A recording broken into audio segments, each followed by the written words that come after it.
పట్టభద్రుల ఎమ్మెల్సీ ఉప ఎన్నికలో ప్రస్తుతం జరుగుతున్న కౌంటింగ్ ను బట్టి చూస్తే తన విజయం ఖాయమైందని కాంగ్రెస్ అభ్యర్థి తీన్మార్ మల్లన్న అన్నారు. మొదటి ప్రాధాన్యత ఓట్లతోనే విజయం సాధిస్తానని ఆయన ధీమా వ్యక్తం చేశారు. చెల్లుబాటు కాని ఓట్లు ప్రధాన పార్టీల అభ్యర్థులకు నమోదైన ఓట్లతో పాటు పడుతున్నాయని అన్నారు. ఇక తీన్మార్ మల్లన్నతో మా నల్గొండ ప్రతినిధి Pullarao face to face. Nalgonda, Khammam, Warangal పట్టభద్రుల ఉప ఎన్నికకు సంబంధించి కౌంటింగ్ ప్రక్రియ అనేది ప్రారంభం కావడం జరిగింది. కౌంటింగ్ హాల్లో ప్రజెంట్గా ఈ యొక్క కౌంటింగ్ ప్రక్రియ కొనసాగుతుండగా కాంగ్రెస్ పార్టీ అభ్యర్థిగా బలమించినటువంటి తీన్మార్ మల్లన్న బయటకు రావడం జరిగింది. సార్ చెప్పండి, ప్రజెంట్గా కౌంటింగ్ ప్రక్రియ అనేది స్టార్ట్ కావడం జరిగింది. ఎట్లా ఉంది ట్రెండ్? మల్లన్నకు భారీగా ఓట్లు పడుతున్నట్టు కూడా మనకు తెలియవస్తుంది. ఎలా ఉంది? మల్లన్నకు ఒక్కరికే కాదు, అందరు కూడా పడుతున్నాయి. కొద్దిగా మల్లన్నకు ఎక్కువ పడుతూ ఉన్నాయి, అదైతే కనిపిస్తూ ఉంది. సో మొత్తానికైతే పట్టభద్రుల ఎమ్మెల్సీ ఉప ఎన్నికల్లో ఒక మంచి ఫలితమే వస్తుందని మేము ఆశిస్తూ ఉన్నాం. కాంగ్రెస్ పార్టీకి మొదటిసారిగా ఈ స్థానం దక్కేటువంటి అవకాశం ఉంది.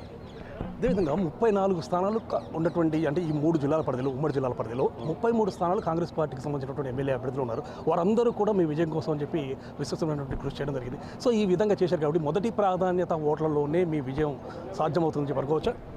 అంటే నేనైతే అనుకుంటా ఉన్నా మొదటి ప్రాధాన్యత ఓట్లతోనే అయిపోతుంది అనేటువంటిది ఇప్పుడు ట్రెండ్స్ని బట్టి కనిపిస్తూ ఉంది. సో చూద్దాం ఏం జరుగుతుంది. అంటే ఏమైనా 1-6 ఏమైనా ఇటాట అవుతుందా అయిందనేది, తక్కువ పడితే మళ్ళీ సెకండ్ ప్రియారిటీ పోవాల్సి వస్తుంది అయిందని చూడాలి. కానీ నేనైతే నమ్మకంతో ఉన్న ఫస్ట్ ప్రిఫరెన్స్ తోటే అయిపోతుందని అనిపిస్తూ ఉంది. అదేవిధంగా పోయినసారి మీరు స్వతంత్ర అభ్యర్థిగా బయలు వచ్చారు, మంచి గట్టి పోటీ ఇవ్వడం జరిగింది, చివరికి విజయాంశలో దాకా కూడా వెళ్ళడం జరిగింది. ఇప్పుడు ప్రజెంట్ చూస్తే మాత్రం అధికార పార్టీ అభ్యర్థిగా బయలు వచ్చారు. సో ఇప్పుడు విజయం అనేది నల్లేరు మీద నడకే అని చెప్పి చాలామంది కూడా చెప్తున్నారు. ప్రజెంట్ సిచ్యువేషన్ బట్టి ఏమనుకోవచ్చు? ఇక అనుకోండి, ఏదో అనుకోండి. ఎందుకంటే పూర్తి స్థాయి రౌండ్ కాకముందుకు నేను చెప్పడం కూడా బాగుండదు. కానీ ఒక మాట అయితే పోయినసారి కంటే ఒక మంచి ఫలితం రాబోతూ ఉంది, అంతవరకు చెప్పగలుగుతాయి ఇప్పుడున్న ట్రెండ్స్ని బట్టి. ఇది విషయం. మొదటి ప్రాధాన్యత ఓట్ల లింక్ అనేది ఇప్పుడే ప్రారంభం కావడం జరిగింది. ఎంత సమయం పట్టే అవకాశం ఉంది? రెండో ప్రాధాన్యతకు వచ్చే ఛాన్సెస్ ఉన్నాయి మీరు భావించవచ్చు? రైట్, మనము ఇంకా 2 లంచ్లు చేయాల్సి ఉంటుంది, 2 డిన్నర్లు చేయాల్సి ఉంటుంది ఈ ఎన్నికల ప్రక్రియ పూర్తి కావడం కోసం.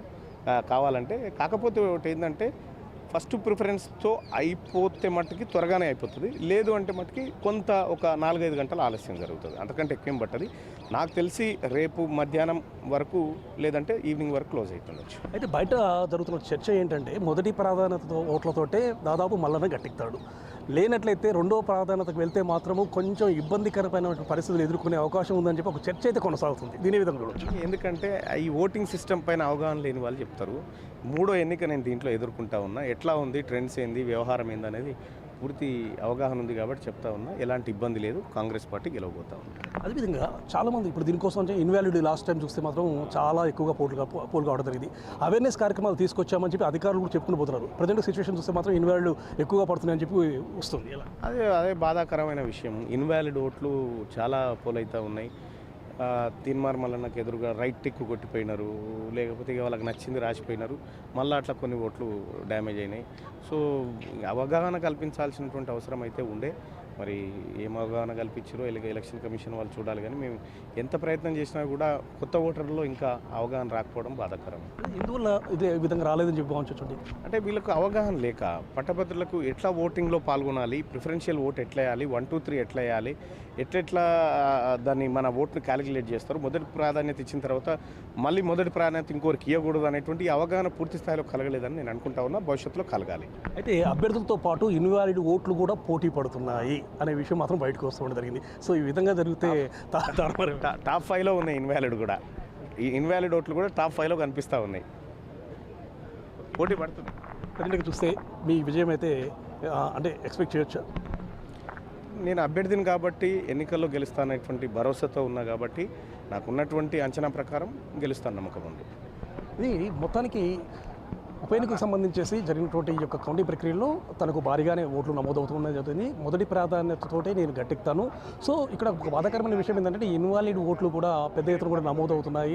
సో ఈ విధంగా కొంత బాధాకరమైనది. ఎందుకంటే పట్టభద్రులు కూడా ఈ విధంగా ఓటు చెల్లని విధంగా ఓటు హక్కు కొంత బాధాకరమైన విషయం. ఈ విషయంలో కొంత అవేర్నెస్ కార్యక్రమం తీసుకొస్తే బాగుండు. ప్రజెంట్గా జరుగుతున్నటువంటి ఎన్నికలను బట్టి ఈ సిచ్యువేషన్ మాత్రం తనకు అనుకూలంగా ఉంది. మొదటి ప్రాధాన్యత ఓట్లతోనే తాను గట్టెక్కుతానని చెప్పేసి మల్లన్న ధీమా వ్యక్తం చేస్తున్న పరిస్థితి ఉంది. నల్గొండ నుండి కెమెరా రైతు